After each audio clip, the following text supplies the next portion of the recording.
nous, élus, nous demandons aussi, en tant que maire, de prendre toutes nos responsabilités et d'être le relais de terrain avec beaucoup plus de flexibilité, même en alerte rouge lorsqu'il faut sauver des vies et des personnes.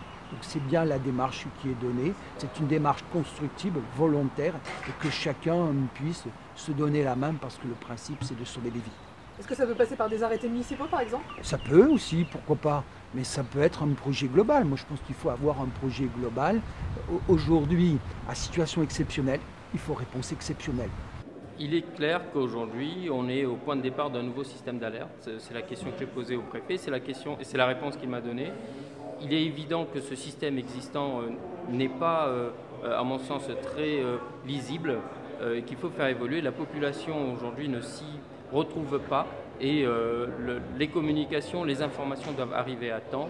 Et je pense que pour la prochaine saison cyclonique, nous aurons, et c'est la demande que nous avons formulée, un nouveau système d'alerte pour que la population se mette en sécurité. Territorialisé ou pas territorialisé, les avis sont partagés, mais avec une dominante plutôt pour conserver un dispositif départemental, mais peut-être en territorialisant les moyens, non pas le dispositif d'alerte lui-même, mais les moyens qui sont mis sur le territoire susceptibles d'intervenir si telle ou telle partie du territoire donc, est plus touchée par l'événement.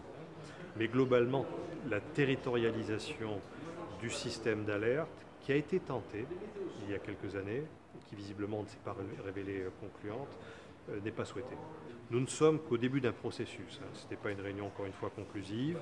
Nous allons donc travailler. On va, à partir de ce qui s'est dit ce matin, avec les services spécialisés, donc les services techniques de l'État, voir comment on peut traduire en termes de propositions les suggestions qui ont été faites. Et on refera une réunion donc, dans les semaines à venir pour proposer un certain nombre d'évolutions et voir comment on peut faire évoluer positivement ce dispositif d'alerte. L'idée pour moi étant d'arriver à la prochaine saison cyclonique, au début de la prochaine saison cyclonique, donc le 15 novembre prochain, avec un dispositif amélioré et prenant mieux en compte les spécificités du territoire et les attentes des populations, bien sûr.